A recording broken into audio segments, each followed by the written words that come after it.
Welcome to exam materials. आज है 8 जून 2022। 8 जून 2022 के जितने भी पाठ्य क्वेश्चन बने हैं उनके बारे में आज हम जानेंगे। तो चलिए शुरू करते हैं। हमारा पहला प्रश्न, हाल ही में जारी की गई पर्यावरण प्रदर्शन सूचकांक 2022 में भारत की रैंक क्या है? तो भारत की रैंक रही है 180, यानी ऑप्शन नंबर सी हमारा सही हो जाएगा। भारत को 2022 पर्यावरण प्रदर्शन सूचकांक में सबसे नीचे स्थान पर दिया गया है। भारत 18.9 के स्कोर के साथ 180वें स्थान पर था, जो कि इन देशों के पर्यावरण प्रदर्शन सूचकांक का मूल्यांकन करने वाले सूचकांक में 180 देशों में सबसे कम है। पिछले एक दशक से भारत के प्रदर्शन में 0.6 अंकों की गिरावट आई है, जबकि हमारे पड़ोसियों ने बेहतर प्रदर्शन किया है, जिसमें पाकिस्तान भी शामिल है, जिसकी रैंकिंग 176 और बांग्लादेश की 177 रही है। डेनमार्क पर्यावरण प्रदर्शन सूचकांक 2022 में 77.9 के कुल स्कोर के साथ शीर्ष पर रहा है। इसके बाद यूनाइटेड किंगडम रहा है उसके बाद दूसरे स्थान पर, और फिनलैंड रहा है तीसरे स्थान पर। बढ़ चलते हैं हमारे अगले प्रश्न की ओर। हमारा अगला प्रश्न है, हाल ही में जारी रिपोर्ट के मुताबिक भारत में डिजिटल भुगतान 2026 तक कितने गुना बढ़ने की उम्मीद की गई है? तो उम्मीद की गई है 3 गुना, यानी ऑप्शन नंबर बी हमारा सही हो जाएगा। बोस्टन कंसल्टेंट ग्रुप के सहयोग से बाद फोन पे द्वारा भारत में डिजिटल भुगतान एक $10 ट्रिलियन अवसर रिपोर्ट जारी की गई है, जिसके मुताबिक भारत में डिजिटल भुगतान 2026 तक 3 गुना बढ़ने की उम्मीद है। इस रिपोर्ट ने पिछले 5 वर्षों में भारत के डिजिटल भुगतान के विकास पर प्रकाश डाला गया है। हमारा अगला प्रश्न है, विश्व खाद्य सुरक्षा दिवस हर साल किस दिन मनाया जाता है? तो ये मनाया जाता है 7 जून, यानी ऑप्शन नंबर डी हमारा सही हो जाएगा। विश्व खाद्य सुरक्षा दिवस हर साल 7 जून को मनाया जाता है। इस दिन को मनाने का मुख्य उद्देश्य खाद्य सुरक्षा के प्रति लोगों को जागरूक करना है। खराब और दूषित भोजन करने के कारण में हर साल हजारों लोग बीमार पड़ते हैं तथा गंभीर बीमारियों से ग्रस्त हो जाते हैं। संयुक्त राष्ट्र महासभा द्वारा हर साल 2018 में विश्व खाद्य सुरक्षा दिवस मनाने की घोषणा की गई थी। हमारा अगला प्रश्न है, जून 2022 में भारत और किस देश के बीच एक संयुक्त सैन्य प्रशिक्षण अभ्यास एक्सरसाइज संप्रति एक्स आयोजित किया गया था? तो आयोजित किया गया था बांग्लादेश के साथ, यानी ऑप्शन नंबर डी हमारा सही हो जाएगा। भारत और बांग्लादेश के बीच एक संयुक्त सैन्य प्रशिक्षण अभ्यास स्मृति का 10वां संस्करण 5 जून को हाल ही में शुरू हुआ है। ये अभ्यास 5 जून से लेकर 16 जून तक बांग्लादेश के जशोर सैन्य स्टेशन में आयोजित किया जा रहा है। भारतीय दल का प्रतिनिधित्व डोगरा रेजिमेंट की एक बटालियन कर रही है। अभ्यास का उद्देश्य दोनों सेनाओं के बीच अंततः क्रियाशीलता को मजबूत करना है। हमारा अगला प्रश्न है, हाल ही में गुरु साईं दत्त ने खेल से संन्यास लिया है, वह किस खेल से संबंधित है? तो वह संबंधित है बैडमिंटन, ऑप्शन नंबर ए हमारा सही हो जाएगा। भारत के बैडमिंटन खिलाड़ी गुरु साईं दत्त ने संन्यास ले लिया है। पुतेला गोपीचंद की एकेडमी में उन्होंने बैडमिंटन की बारीकियां सीखी थी। उनका करियर अच्छा चल रहा था, लेकिन बीते कुछ सालों से इंजरीज के कारण उनके फिटनेस पर प्रश्न चिन्ह लग रहे थे। गुरु साईं दत्त ने अपनी फिटनेस पर हावी इंजरीज को देखते हुए संन्यास का ऐलान किया है। गुरु साईं दत्त ने 2008 में कॉमनवेल्थ गेम्स यूथ गेम में गोल्ड मेडल जीता था। इसके बाद उन्होंने वर्ल्ड जूनियर में ब्रॉन्ज मेडल भी जीता था।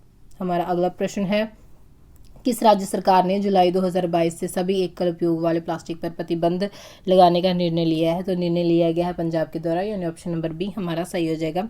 पंजाब सरकार ने हाल ही में घोषणा की है कि उसने जुलाई 2022 से सभी एकल उपयोग वाले प्लास्टिक पर प्रतिबंध लगाने का निर्णय लिया है। विश्व पर्यावरण दिवस के अवसर पर एक आभासी कार्यक्रम के दौरान ही ये घोषणा की गई है कि वह इस पर प्रतिबंध लगाएंगे। इस कार्यक्रम के दौरान उन्होंने राज्य भर में 55 सीवरेज उपचार संयंत्र स्थापित करने और शहीद भगत सिंह पंजाब राज्य पर्यावरण पुरस्कार स्थापित करने के निर्णय की घोषणा की है। पंजाब की बात की जाए तो पंजाब पाकिस्तान की सीमा से लगा पंजाब भारत के सिख समुदाय का एक दिल है। अमृतसर शहर की स्थापना इसमें 1570 के दशक में सिख गुरु रामदास जी ने की थी। ये सबसे पवित्र गुरुद्वारा यानी सिख पूजा स्थल हरमिंदर साहिब का स्थल है। अंग्रेजी में स्वर्ण मंदिर के नाम से जाना जाता है। पंजाब की राजधानी है कैपिटल, जो कि हरियाणा की भी राजधानी है। पंजाब के गवर्नर का नाम बनवारी लाल पुरोहित है। मुख्यमंत्री भगवंत सिंह मान है। देख लेते हैं हमारा अगला प्रश्न। हमारा अगला प्रश्न है, हाल ही में अमित शाह ने राष्ट्रीय जनजातीय अनुसंधान संस्थान यानी NTRI का उद्घाटन कहाँ पर किया है? तो ये उद्घाटन किया गया है दिल्ली में, यानी ऑप्शन नंबर डी हमारा सही हो जाएगा। गृह मंत्री अमित शाह ने कल नई दिल्ली में राष्ट्रीय जनजातीय अनुसंधान संस्थान का उद्घाटन किया है। NTRI प्रतिष्ठित अनुसंधान संस्थानों, विश्वविद्यालयों, संगठनों के साथ साथ शैक्षणिक निकायों और संसाधन केंद्रों में सहयोग और नेटवर्क स्थापित करेगा, और ये जनजातीय अनुसंधान संस्थानों की परियोजनाओं की निगरानी करेगा और साथ ही साथ अनुसंधान और प्रशिक्षण गुणवत्ता में सुधार के लिए मानदंड स्थापित करेगा। बढ़ चलते हैं अगले प्रश्न की ओर। हमारा अगला प्रश्न है भारतीय वायुसेना की भूमिका और इसके समग्र कामकाज को प्रदर्शित करने के लिए किस शहर में वायुसेना का हेरिटेज सेंटर बनाया जाएगा। तो हेरिटेज सेंटर बनाया जाएगा चंडीगढ़ में, यानी ऑप्शन नंबर डी हमारा सही हो जाएगा। भारतीय वायुसेना की भूमिका और इसके समग्र कामकाज को प्रदर्शित करने के लिए जल्द ही चंडीगढ़ में वायुसेना का हेरिटेज सेंटर बनाया जाएगा। तो चंडीगढ़ प्रशासन द्वारा संयुक्त रूप से IAF हेरिटेज सेंटर की स्थापना इसमें की जाएगी। हमारा अगला प्रश्न है ईवी चार्जिंग समाधान के लिए किस कंपनी ने कोलेटो पाटर डेवलपर्स लिमिटेड यानी KPDL के साथ भागीदारी की है। तो ये भागीदारी की गई है टाटा पावर्स के द्वारा, यानी ऑप्शन नंबर सी हमारा सही हो जाएगा। टाटा पावर्स ने कोलेटो पाटर डेवलपर्स लिमिटेड ने भारत के सबसे बड़े ईवी चार्जिंग समाधान प्रदाता टाटा पावर के साथ साझेदारी की है। ये ईवी मालिकों को व्यापक चार्जिंग समाधान प्रदान करने हेतु पुणे, बॉम्बे और बेंगलोर में अपनी परियोजनाओं में चार्जिंग स्टेशन स्थापित करेगा। टाटा पावर भारत में ईवी चार्जिंग समाधानों का शीर्ष प्रदाता है। टाटा पावर की बात की जाए तो Tata power company limited Bombay Maharashtra में एक स्थित भारतीय विद्युत उपयोगिता कंपनी है और ये टाटा समूह का ही हिस्सा है। कंपनी का मुख्य व्यवसाय बिजली उत्पन्न करना, संचारित करना और वितरित करना है। देख लेते हैं हमारा अगला प्रश्न। हमारा अगला प्रश्न है भारत की पहली वायु खेल नीति 2022 का शुभारंभ किसने किया है।